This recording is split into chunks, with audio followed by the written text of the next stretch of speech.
Hey guys, welcome to this week's podcast episode. And I've got a fantastic guest for you today, Marty Fahncke, founder and CEO of WBR, which we'll talk about all of that. And he's top rated speaker. He's a top rated podcast guest. And I'm really happy to have him on for his expertise and talk about business, talk about acquisitions. And I'm really happy to have him. So Marty, welcome.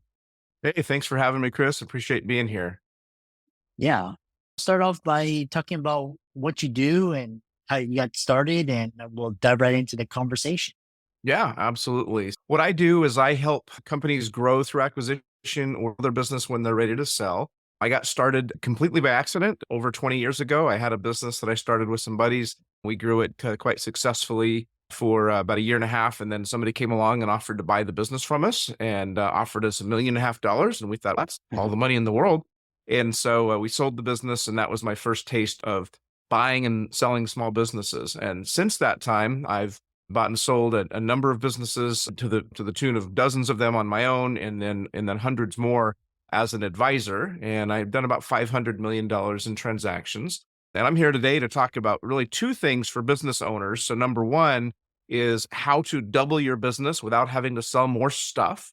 And number two, how to sell your business for the highest value when the time is right for you. However you want to approach the conversation, I'm all yours. Yeah, which is really interesting because the double revenue strategy, and I wanted to ask you about that. You double the revenue without selling more stuff, and elaborate on the strategy and share some practical examples. Absolutely. Yeah. I know a lot of people of your listeners are professionals, whether they're doctors, dentists, attorneys, et cetera.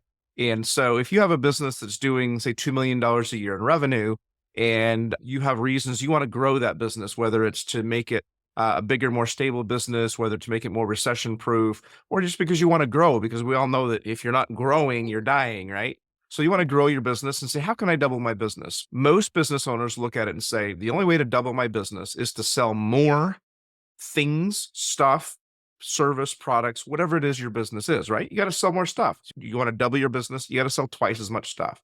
Here's the problem.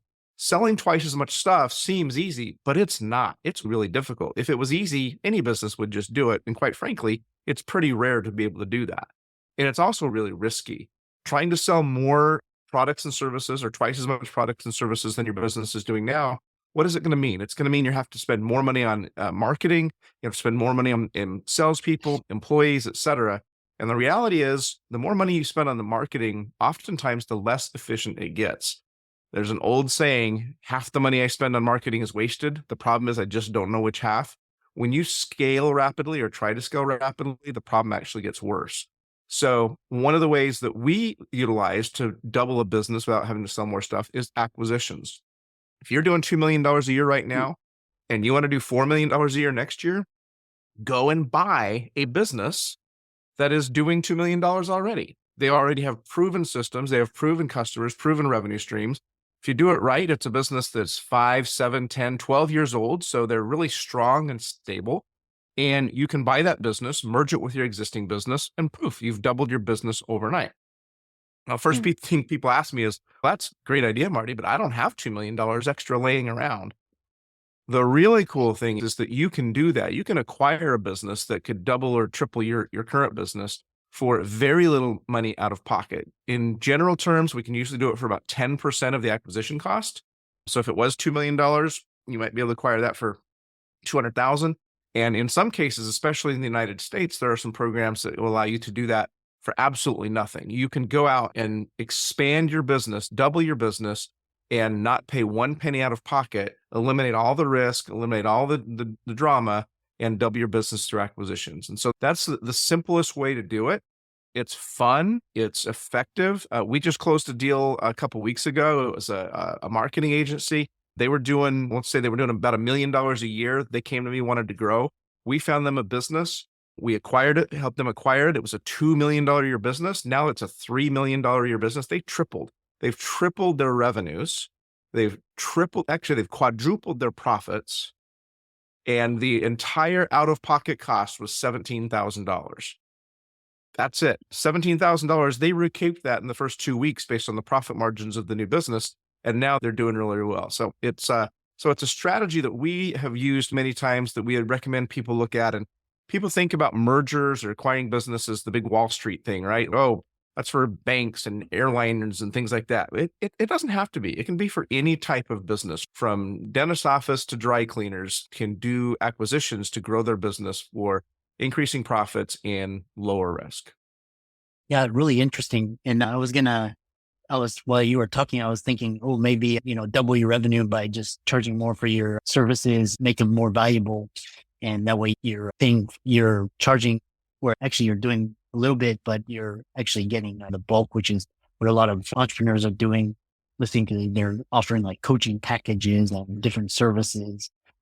But that's interesting, this M&A strategy, which is actually because you're using leverage as well as you're getting as well as the business multiple as well. So you're hitting almost three with just one thing. Exactly. Yeah. Exactly. Yeah. Yeah. Doubling your revenues by charging twice as much price. That's interesting. And there are some businesses that need to do that. I work with a ton of businesses every day, and I look at some and I'm like, man, you need to raise your prices.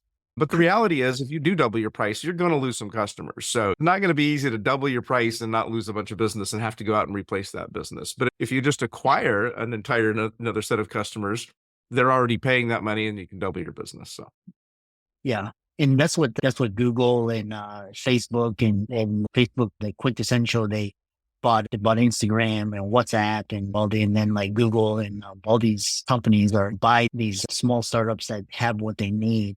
So one thing well, is you question is, touch on one other benefit too that I'll mention, and that is not only by buying another business that's in your sector do you gain their revenue and you gain their profits, you also eliminate them as a competitor. If you own your competitor, are your margins going to be better? You're able to save money on marketing costs, save money on sales costs because you're not competing with them anymore. You now own them. yeah. The other question is, where do you go to do your due diligence? For example, real estate, you go to the HAR or Zillow kind of, you can find out the valuation, property tax, you can see what the fair rents are. How do you do that for businesses? There are a lot of resources out there for businesses that can give you some general information, but the reality is there is no Zillow for businesses. There is no single one-stop shop that kind of, oh, how much is this? What are the comps and what is the value of this business? Because business valuations are substantially different than real estate valuations. Real estate is you have a place and it's a 4-bedroom, 3-bath, and it's this many square feet, and you can find other ones just like it and create a comp. And there's generally, because houses tend to be similar in size, scope, and nature in a certain geographic area, it's very easy to do comps. With businesses, it's very unique. Every business is unique, and there's different ways of valuing it. So some businesses are asset-based values, others are done on their profit. There's SDE, which is seller's discretionary earnings. There's EBITDA, which is earnings before interest and tax depreciation and amortization. There's all sorts of acronyms, but there's about 100 different ways to value any given business. And so you really should have a professional working with you to use the right ways to evaluate the business and understand exactly whether it's a good deal or not a good deal, and whether it's a good fit or not a good fit for what you're trying to accomplish. So I definitely recommend you talk to a professional advisor, an acquisitions advisor.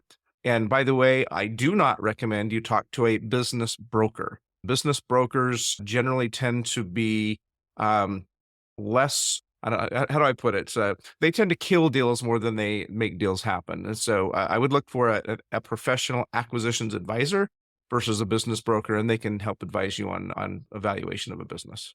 In your company, how does it help entrepreneurs during this process? Are you a professional acquisitions advisor, or how do you fit? We are advisors, so we work with companies to advise and consult. Whether it's on the growth side, we can help them with a strategic direction, understanding how to apply this type of concept to their executing it, becoming their deal team, bringing the deals in, and all the way through to closing the transaction. And then on the other side, we work with our customers to help them grow their business so that they can eventually sell it for the maximum amount of money. And our ideal customer is somebody who is looking at selling their business in the next 2 to 3 years, and they want to position their business for absolute maximum value when they're ready to sell it. And we start to work with them to coach and advise them through that process to make it as smooth as possible a couple of years from now. Now, we can work with people who are looking to sell their business immediately, but our ideal client is forward thinking and looking to make a transition in the next couple of years and understands that this is a process that takes some time and some energy to really maximize. And so we advise and consult through that process. Yeah. The other question I have is, for owners that are looking, how does an owner know when to sell or when to get out, and also, as well as some common pitfalls when they're going through this process? Well, that's a great question. And so there's owners who have the option of getting out, and then there's owners who don't have the option of getting out. They're forced out. And unfortunately, a lot of owners are in fact forced out. So we see things like disease, divorce. Actually, we call it the four D's and a B, right? So we got to put disease, divorce, debt, disagreements, which is partnership disagreements. And then the B is burnout. And so unfortunately, a lot of business owners, when they decide it's time to exit their business, they don't decide, circumstances decide for them. They get an illness that causes them to not be able to operate the business, a divorce happens, things like that. The unfortunate thing is that most of the time when that happens, the owner is not prepared. The business is not prepared, let me say, to be sold. And so one of the things we always recommend is you should always have your business ready to sell, even if you never plan to sell it, because you never know what might happen to come along and force you to sell it. And we've seen time and time again where a business owner contacts us, says, hey, I need to sell my business. And we say, okay, you've got this circumstance, you've got to sell it right away. Let's look at what you've done to prepare it for sale. And they've done nothing to prepare it for sale. And they wind up getting a fraction of what it could have been worth had they had it prepared. Now, for ones that aren't forced into it, who are looking to be strategic in their thinking, you want to start looking at it when whether it's retirement is the number one thing that we see, right? People want to retire. They're going to enjoy the fruits of their labor. That's great. We start to look, when we're working with those clients, we start to look at, is selling the business to an employee or a group of employees. Does that make sense? Maybe a family member, you're going to pass it down to a family member, sell it to a trusted third party.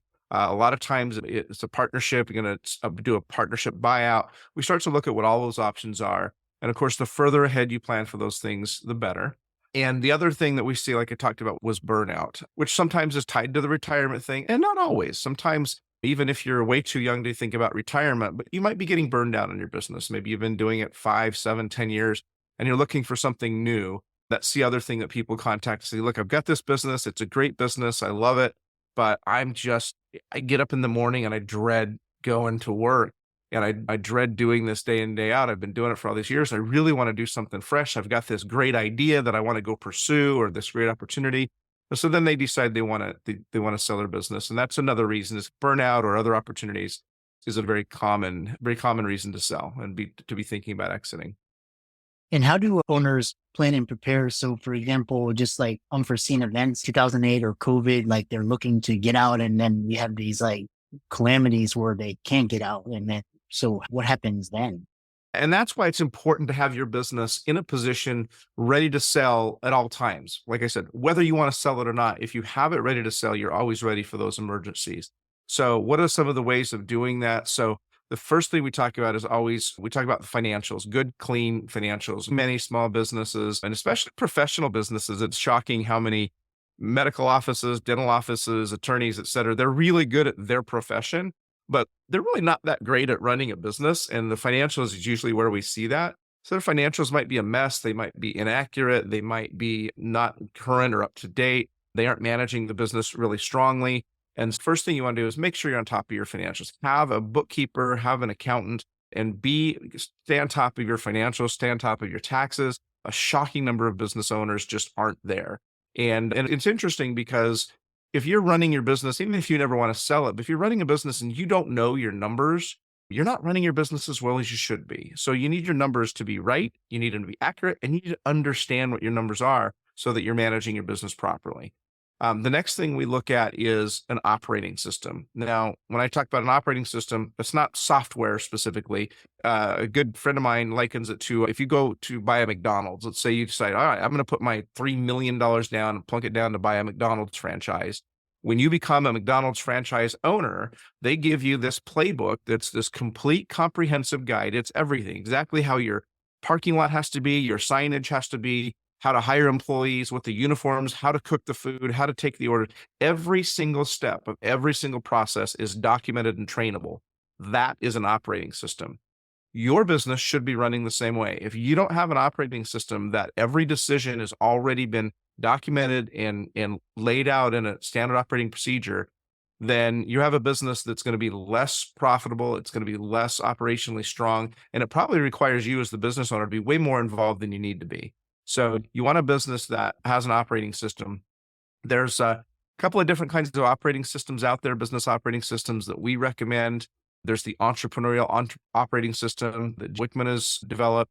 There's the scaling up operating system from Vern Harnish. And then there's a newer one that's taken both of those and mashed some of the best practices together called the scalable operating system, which came out from Ryan Dice and Roland Frazier about a year and a half, 2 years ago.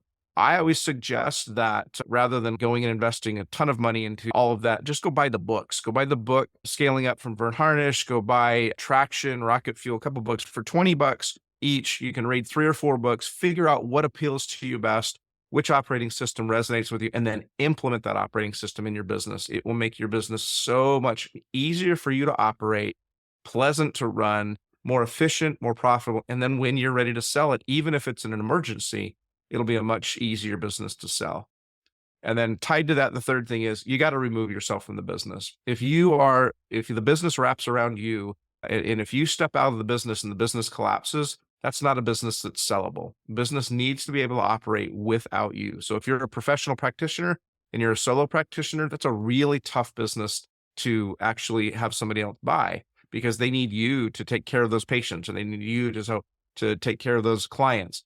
So you want to build a practice or a business that has other sources of being able to deliver the services and products that you provide without you having to be the sole source of fulfillment and revenue generation. Otherwise, that's a really tough business to justify selling. So you want to work your way out of a job as soon as possible. And then even if you don't sell it, guess what?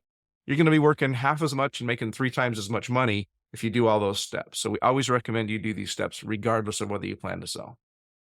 Yeah, really interesting. And we talked about, I know that people listening to this, they're, very interested in talk about reducing owner dependency, which they can go to your socials and reach out to you. This, while you were talking, it really reminded me of just Wall Street versus Main Street. And also like when you invest in just, good companies like Apple or Amazon or these companies, acquisitions are often associated with these big, but put it in perspective, how small, medium-sized owners, where they fit into this, and end it with how can people find you and reach out to you.